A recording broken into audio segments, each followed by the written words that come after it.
Hello everyone, welcome to the Dekas tutorial.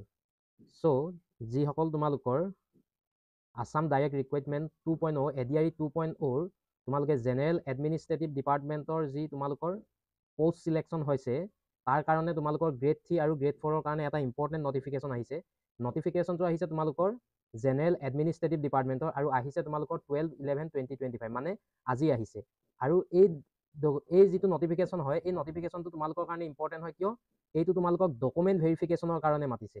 ঠিক আছে, কেতিয়া মাতিছে 15 আৰু 16 তোমালোকক নটিফিকেশ্যনখনত দিছে কি চোৱা নটিফিকেশ্যনখনত দিছে in connection with the announcement of the result of recruitment examination of the grade 3 and grade 4 posts conducted by the state level recruitment commission for class 3 and class 4 all concerned are hereby informed that the document verification of the candidate selected for the appointment under General Administrative Department of Assam shall be conducted as per schedule provided below.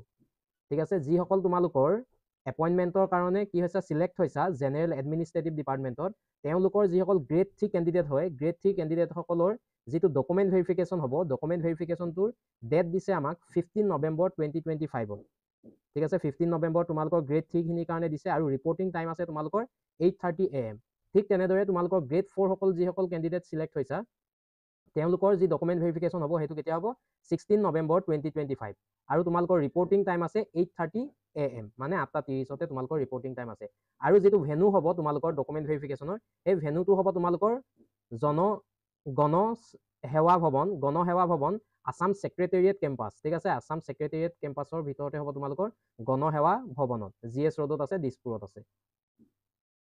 ঠিক আছে, যিসকল তোমালোকৰ select হৈছা তেওঁলোকে কিছুমান important original document ঠিক আছে এই অৰিজিনেল ডকুমেণ্টখিনি লগতে তোমালোকৰ সেল্ফ এটেষ্টেড ফটোকপি লৈ যাব কৈছে ডকুমেণ্ট ভেৰিফিকেশ্যনৰ টাইমত। ঠিক আছে, যেতিয়া তোমালোকে যাবা এই অৰিজিনেল ডকুমেণ্টখিনি লগতে তোমালোকৰ সেল্ফ এটেষ্টেড একপি ফটোকপি তোমালোকক লৈ যাব কৈছে।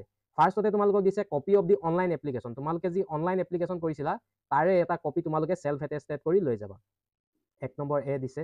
2 নম্বৰ দিছে তোমালোকৰ admit card of the written examination তোমালোকে যোনটো গ্ৰেড 3 চিলেক্ট হৈছা বা গ্ৰেড 4 যি তোমালোকৰ এডমিট কাৰ্ড যিটো এক্সামত তোমালোকে যিখন পেপাৰত চিলেক্ট হৈছা তাৰে তোমালোকে এডমিট কাৰ্ডখন লৈ যাব কৈছে। তাৰপিছত তোমালোকক কৈছে HSLC class 10 admit card certificate supporting date of birth তোমালোকৰ কি হ'ব ডেট অফ বাৰ্থ থকাৰ HSLC এডমিট কাৰ্ড নাইবা চাৰ্টিফিকেটখন তোমালোকে লৈ যাব লাগিব। নেক্সট দিছে তোমালোকৰ academic qualification certificate submitted at the time of applying for the post of the class 3 and class 4 মানে তোমালোকে যেতিয়া এপ্লাই কৰিছিলা সেই এপ্লাই কৰোঁতে তোমালোকে কি কি ডকুমেণ্ট ছাবমিট কৰিছিলা সেই ছাবমিটেড ডকুমেণ্টবিলাক তোমালোকে লৈ যাব লাগিব অৰিজিনেল লৈ যাব লাগিব লগতে সেল্ফ এটেষ্টেড ফটোকপিও তোমালোকে নিব লাগিব।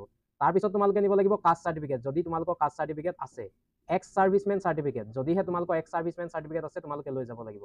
কম্পিউটাৰ প্ৰফিচিয়েঞ্চি টেষ্ট ঠিক আছে কম্পিউটাৰ প্ৰফিচিয়েঞ্চি টেষ্ট তোমালোকে যিসকলে গ্ৰেড 3 তোমালোকে চিলেক্ট হৈছা সেইসকলে নিব লাগিব আৰু গ্ৰেড 4 বিলাকে তোমালোকৰ কম্পিউটাৰ প্ৰয়োজন নাই।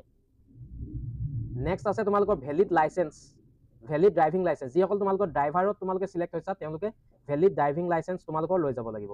তাৰপিছত তোমালোকে নিব লাগিব ভেলিড এমপ্লয়মেণ্ট এক্সচেঞ্জ চাৰ্টিফিকেট তোমালোকে লৈ যাব লাগিব যদি এক্সপায়াৰী ডেট হৈ গৈছে তোমালোকে ৰিনিউ কৰি লৈ যাব লাগিব।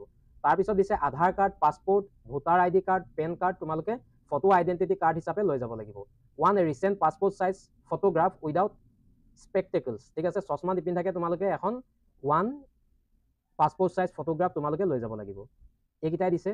তাৰপিছত তোমালোকক দিছে the list of the candidate selected for appointment under general administrative department Assam cell also' be available on the official website general administrative department ঠিক আছে এই ৱেবছাইটটোতে তোমালোকে লিষ্টখন পাই যাবা।